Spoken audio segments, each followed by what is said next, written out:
Day 1 at the London Coffee Festival. Well, it's the Amsterdam. And it's day 2. That went well. I'm an exhibitor today. I've never been an exhibitor at the coffee festival. What are you laughing at? This is serious.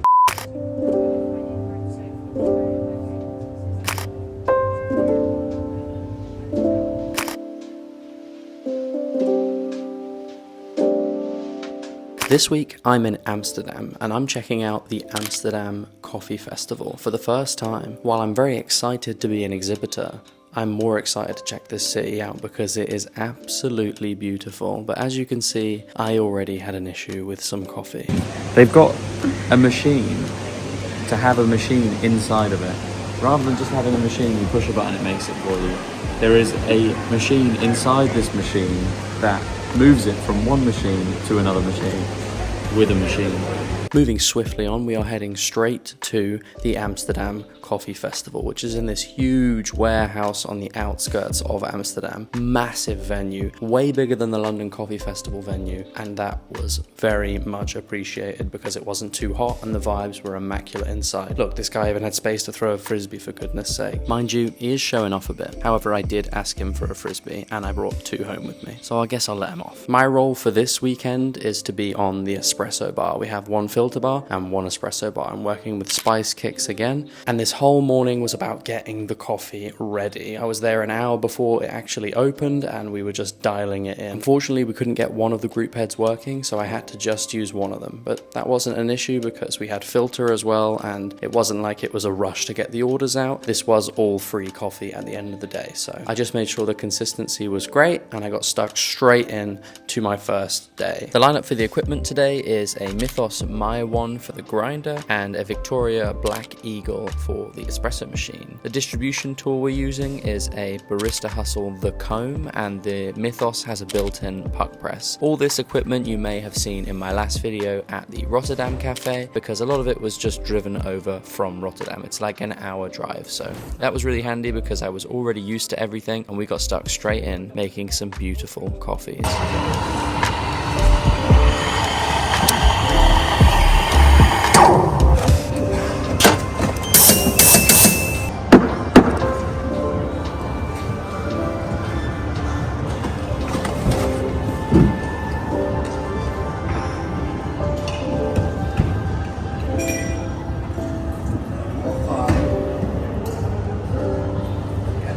That's so bad.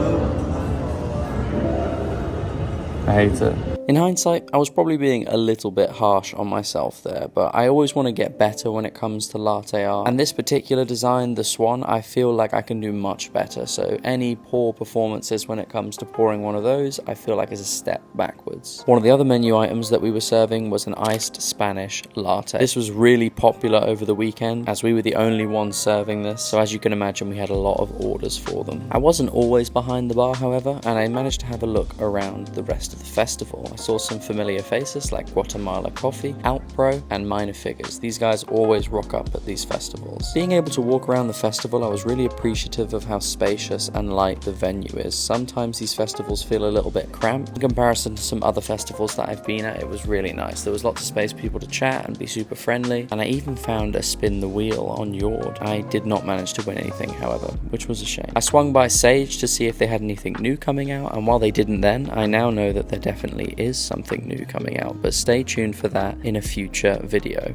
As I was heading back to the SpiceKix stall, I walked through the Roasters Village, which is where we were situated. Managed to try some nice coffees out and swung by the Oatly stall, which was directly opposite us. But I quickly hopped back on the bar because it was time to serve some cold brew. This was one of the hottest periods that the Netherlands had had up to this point, so cold brew was also very popular. Poured out a few of those and made some final drinks to finish off my first day at the festival.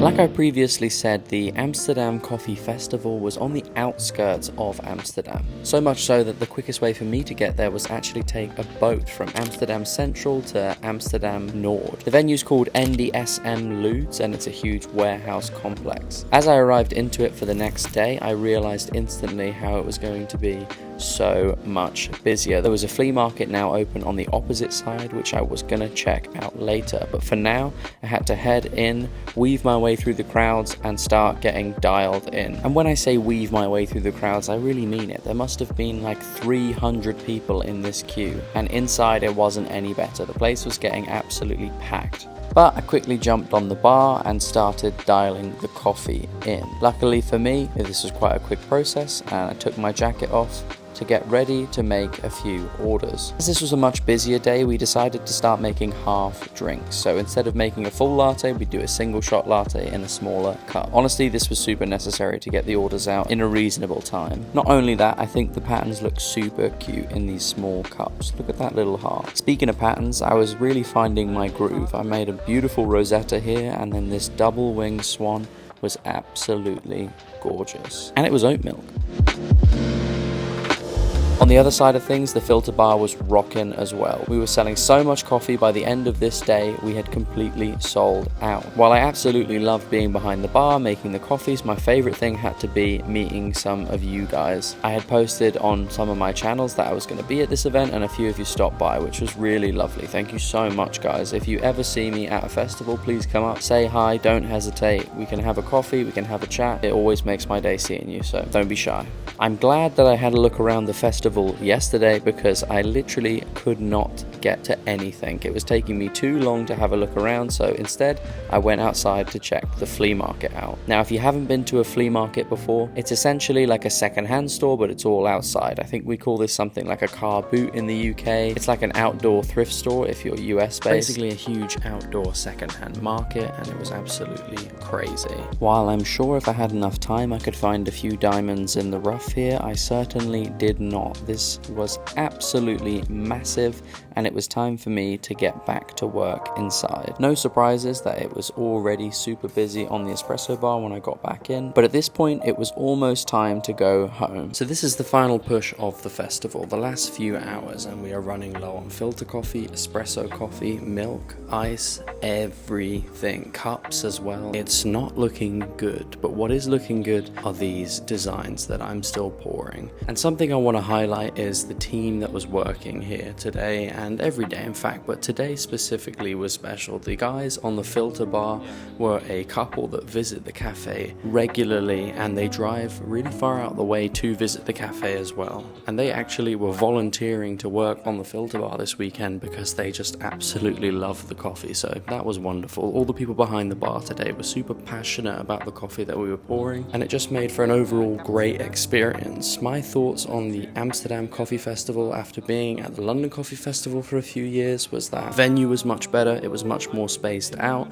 so it didn't get as hot. If you've been to the London Coffee Festival before, it can be a little bit of a mosh pit inside there, quite narrow alleyways, so you're bumping past people. Even though the Amsterdam Coffee Festival was busy, I felt like it was spacious and everybody had some breathing room. You could still make connections with people, and that was really nice. Everybody that I met there was so passionate about coffee, and that was wonderful. Obviously you'd expect that, but there was more care behind the precision and craft, and I really appreciated that. What I did not appreciate is that I kept on getting pucked by this machine. The shot's at 31, so for this one, I don't know why for this one. Naughty. Now, these last two videos that I've brought out for you guys, the first one being in Rotterdam and this one now being in Amsterdam, are new additions to my Barista Abroad series, and I want to tell you guys a little bit about what's going on here. I know that I used to be doing weekly vlogs, and I really enjoyed that, visiting cafes, but I was a little bit overwhelmed by the workload and I took a step back. But over the last few months I've been working on putting together a team to get these videos out more consistently. I am aiming to do weekly uploads on the Barista Abroad series alongside the POV videos that are regularly coming once a week. This includes videos in countries like Switzerland, Italy, Indonesia, Vietnam, Japan, and many, many more, as well as some regular cafes back in London as well. So stay tuned, guys, for all of that awesome content to come. Make sure that you are subscribed so you don't miss out on those future videos, and leave a comment down below letting me know where we should go next. If you have a cafe yourselves that you want me to come and check out, I'll be happy to do that, or if there's somewhere in particular that you think I'm missing out on,